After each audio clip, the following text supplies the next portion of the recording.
everyone. I hope that you're doing really well. This is your host Ritika and you're watching Jobnama. Confidence. Usually confidence से related मेरे पास इतने सारे messages आते हैं ना, this compelled me to make this video कि actually में कॉन्फिडेंस का इशू आता क्यों है और कॉन्फिडेंस के इशू को रिजॉल्व किया जाए तो कैसे किया जाए। कि कॉन्फिडेंस को कैसे बढ़ाते हैं उससे पहले ये जान लेते हैं कि कॉन्फिडेंस जो है वो हमारा लो होता कब है। वैसे ये एक ह्यूमन टेंडेंसी होती है, जब हम किसी एग्जाम के लिए प्रिपेयर करते हैं या फिर किसी इंटरव्यू के लिए जाते हैं ना, तो सबसे ज्यादा जो हमारे माइंड में रहता है वो होता है फियर ऑफ रिजेक्शन, कि कहीं यार हम रिजेक्ट ना हो जाए या फिर हम फेल ना हो जाए।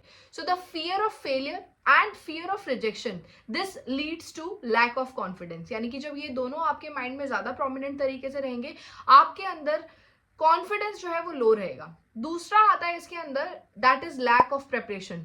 ऐसा सुना है ना कि जब हम कहते हैं कि हमारी खुद की प्रेपरेशन उतनी अच्छी नहीं होती है, तो फिर हम किसी को फेस करने से थोड़ा सा डरते हैं। जब हमें पता होता है कि हम काफी ज्यादा वेल प्रिपेयर्ड है किसी पर्टिकुलर चीज के लिए, तो हमारा जो परफॉर्मेंस है वो ऑटोमेटिकली अच्छा होता है और जो एक कॉन्फिडेंस का इशू होता है वो भी नहीं आता है। तो ये दो मुझे लगता है मेजर रीजन होते हैं हमारे कॉन्फिडेंस को लैक कराने में। अब हम बात कर लेते हैं कि इनमें से किस फैक्टर पे एक्चुअली हम काम कर सकते हैं और किस फैक्टर पे हम काम एक्चुअली नहीं कर सकते। अगर हम बात करें फियर की, तो फियर को आप 100% नेग्लेक्ट तो नहीं कर सकते। मैं अपनी बात करूं तो मैं खुद भी थोड़ा बहुत डरी हुई थी, बट वो थोड़ा बहुत को हम थोड़ा जरूर कर सकते हैं। यानी कि विच इज 100%, उस चीज को रिड्यूस करके हम कब तक ला सकते हैं, we can keep that thing up to 10% and up to 5%। तो वो चीज काफी ज्यादा बेनिफिशियल होती है। अब इस चीज को हम करते कैसे? इस चीज को करने के लिए सबसे पहली जो चीज होती है वो होती है हमारा अपने आप को जाना। यानी कि you should know about your weakness and also you should know about your strength.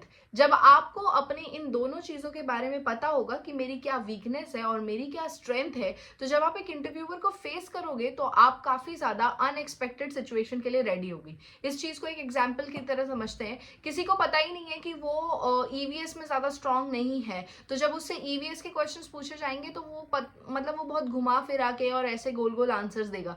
जबकि अगर आपको पता है कि ये मेरे वीकर पार्ट से आंसर आ रहा है, तो आपको पता हो जाएगा कि इससे मुझे कैसे निकलना है इस क्वेश्चन से। फॉर एग्जाम्पल, अगर हम एक प्लेयर की बात करें और जब वो मैदान में उतरता है तो उसे पता होता है कि ये वाली बॉल पे मुझे ऐसे रिएक्ट करना है और इस वाली बॉल पे मुझे ऐसे रिएक्ट करना है। इसको बोलते हैं कंप्लीट प्रिपरेशन। तो उसको अपनी वीकनेस और अपनी स्ट्रेंथ पता होती है। कोई भी ऑलराउंडर नहीं हो सकता। तो जब आप इंटरव्यू फेस करने के लिए जाओगे और आपको पता होगा कि मैं इस पर्टिकुलर एरिया में स्ट्रांग हूं, और अगर उस वाले एरिया से आपसे क्वेश्चन पूछ लिया, तो आप फैल जाओ। मतलब फैल जाओ इन दैट सेंस कि आप अपना 100% दे दो कि जस्ट मुझे आता है and just I will do it. और अगर कुछ वीकर पार्ट से आ जाए तो बहुत स्मार्टली उस क्वेश्चन से निकल जाओ। This is the art and this is the game that you have to play. उस दिन आपको परफॉर्म करना, उस दिन आपको एक गेम प्ले करना है। तो वो आपकी एक स्किल है कि आप उन क्वेश्चन से कैसे निकल के आओगे जो आपको नहीं आते, और वो क्वेश्चंस को कैसे स्ट्रांगली आंसर करोगे जो आपको आते हैं, और इंटरव्यू को अपने तरफ मॉडिफाई कर लोगे। ये है आपका एक आर्ट, और ये आपको उस दिन गेम खेलना ही पड़ेगा। It's not only about this interview, it's also about every competition that you से। हमको उस चीज पे ज्यादा काम करना चाहिए जो हमें ज्यादा अच्छे से आता है, और वहीं से आपका सिलेक्शन होता है। क्योंकि सब कुछ आ जाना वो इम्पॉसिबल होता है। यानी कि आपको उस एरिया से मार्क्स उठा के लेके आने हैं जहां से आप ला सकते हो। जैसे कि कुछ लोग ऐसे होते हैं जिनकी बेसिक नॉलेज बहुत अच्छी होती है, जिनकी जीके की नॉलेज बहुत अच्छी होती है, जिनकी सब्जेक्ट पे कमांड बहुत अच्छी होती है। अगर सब्जेक्ट ओरिएंटेड आपसे कुछ पूछे तो आप उस मौके को गंवाना मत और बहुत अच्छे से आंसर करना। और अगर आपको लगता है कि आपका स्ट्रॉन्गर पार्ट टीचिंग है, आपको पढ़ाना बहुत अच्छे से आता है, तो आप डेमो बहुत अच्छे से देना, हो गया आपका सारा काम। अब बात करते हैं कि ये तो थे हमारे इंटरनल फैक्टर, यानी कि हम खुद पे क्या काम कर सकते हैं। हम अच्छे से प्रिपेयर हो सकते हैं, हम अपने को फियर को ओवरकम करने के लिए कुछ इस तरीके की ट्रिक्स अपना सकते हैं। बट क्या कुछ एक्सटर्नल फैक्टर भी होते हैं जो आपके कॉन्फिडेंस को लैक कराते हैं या आपके कॉन्फिडेंस को कहीं ना कहीं अफेक्ट करते हैं? तो जी हाँ, बिल्कुल होते हैं। अगर मैं बात करूं इंटरव्यू वाले दिन की, उस दिन में बहुत सारे ऐसे एक्सटर्नल फैक्टर होंगे जो आपके कॉन्फिडेंस को शेक करेंगे, और कहीं ना कहीं ये आपकी खुद की मेच्योरिटी है कि आप उनसे कैसे डील करेंगे। जैसे कि मैं बात करती हूँ अपने वाले दिन की। जिस दिन मैं गई थी तो मैं काफ़ी ज़्यादा बीमार थी और मेरी तबीयत थोड़ी सी ख़राब हो गई थी, और अगर उस दिन मैं मेरे फादर के साथ नहीं गई होती तो डेफिनेटली मैं अच्छे से परफॉर्म नहीं कर पाती, because he was my strength at that point of time. और उन्होंने मुझे दवाई ला कर दी थी कि ठीक है, गला भी खराब है, कोई बात नहीं, but you have to do it.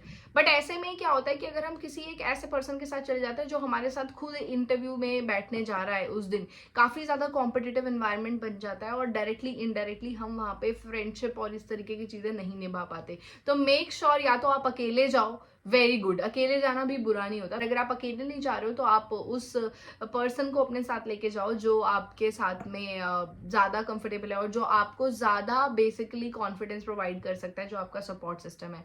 वो डेफिनेटली बहुत अच्छा रहता है उस दिन के लिए। Somebody from your family, then उससे तो अच्छा कुछ भी नहीं हो सकता।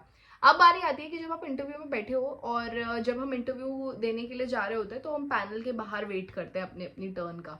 तो मैंने एक चीज़ नोटिस करी थी कि लोग जो है ना वो बाहर आके क्वेश्चंस बताते हैं, या फिर अगर वो नहीं भी बताएंगे तो लोग उनसे पूछते हैं कि क्या पूछा था, क्या पूछा था, what was the question, what was the question. तो ये आपके माइंड में ना एक इस तरीके की हसल वाली सिचुएशन क्रिएट कर देगा कि अच्छा इससे ये क्वेश्चन पूछा था तो हो सकता है मुझसे भी ये क्वेश्चन ना पूछ लें, एंड इन दैट मैनर हम कर देते हैं गूगल करना स्टार्ट। और ये इतनी हसल हो जाती है ना हमारे माइंड में कि सबको लगा रहता है ना कि कहीं इससे पूछ ले तो मुझसे भी ना पूछ ले, बट ऐसा होता नहीं है। और अगर ऐसा हो भी जाता है तो हम अपना 100% प्रिपेयर नहीं कर सकते उस सिचुएशन में बैठ के। अगर आप इतने ज्यादा कंफ्यूज सिचुएशन में रहेंगे तो this will lead to the panic, और पैनिक से क्या होगा कि आपने जो ऑलरेडी प्रिपेयर कर रखे हैं कंसेप्ट वो भी खराब हो जाएंगे।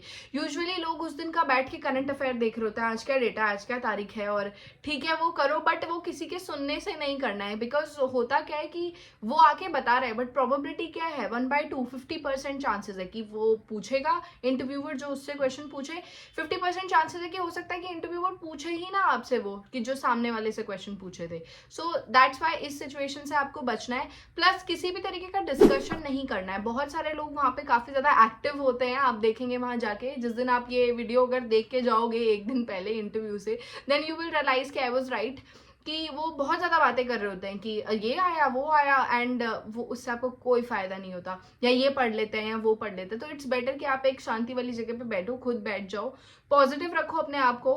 पॉजिटिव रखने का सबसे बेस्ट तरीका होता है कि आप अपने आप को पॉजिटिव एफर्मेशन बोलो। अगर पॉजिटिव एफर्मेशन भी नहीं बोली जा रही है तो विजुअलाइज करो। Visualization is the best and the strongest technique अगर हमें कुछ चाहिए तो। फॉर एग्जाम्पल उस दिन आपको ये लग रहा होगा ना कि यार ये ना पूछ ले, वो ना पूछ ले, जो सबको लगता है। और ये डे टू डे लाइफ में भी हम एक एक्सपीरियंस कर सकते हैं। कैसे, जब हम कहीं जाने के लिए लेट हो रहे होते हैं तो हम घर से लेट निकलते हैं, बट हम कह जरूर देते हैं कि यार ऐसा अब आज तो लेट होंगे यार, आज तो लेट होंगे। और आपने देखा होगा कि 90% केसेस में हम उस दिन लेट होते हैं। We end up getting into that particular situation. ये होती है पावर ऑफ एफर्मेशन।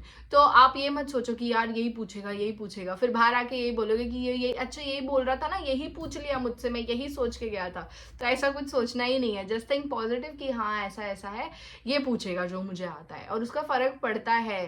पढ़े या ना पढ़े, नेगेटिव तो नहीं होगे ना, इतना तो कर सकते हो ना अपने लिए। बस ये मत पूछना कि ये पूछ लिया तो क्या करूंगा, बिकॉज वही हो जाता है फिर। मेरे केस में तो आज तक यही हुआ है। तो ये थी कुछ ट्रिक्स एंड टिप्स जिसकी वजह से आप अपने कॉन्फिडेंस को बढ़ा सकते हो, आप थोड़ा बेटर परफॉर्म कर सकते हो। और फियर जो है वो 100 का मैं 10 करवा सकती हूँ इस वीडियो के थ्रू। बाकी 10% तो सबको रहता है यार, वो हमारे उस दिन के जो हार्मोन सिक्रीट हो रहे होते हैं या फिर जो उस समय हम टेंशन में होते हैं, वो सब रहता ही है। बट यही तो हमारी आर्ट होती है, how to perform in tension. और एक बहुत इंपॉर्टेंट चीज़ है, ये तो मैंने सोचा था कि मैं वीडियो के एंड में बोलूंगी। कॉन्फिडेंस दो तरीके का होता है। एक होता है रियल कॉन्फिडेंस जो आपको जेन्युइनली है, एक होता है आपका फॉल्स कॉन्फिडेंस, यानी कि वो आपको फेक करना है। सामने वाले को नहीं पता चलना चाहिए कि इस बंदे को डर लग रहा है, दैट्स इट। मतलब अगर मुझे डर लग रहा है, वो मुझे ही पता होना चाहिए कि मैं नर्वस हो रही हूँ, या मैं कुछ आंसर बताते बताते भूल गई, वो बस मुझे पता होना चाहिए, या मैंने कुछ रॉन्ग आंसर बता दिया।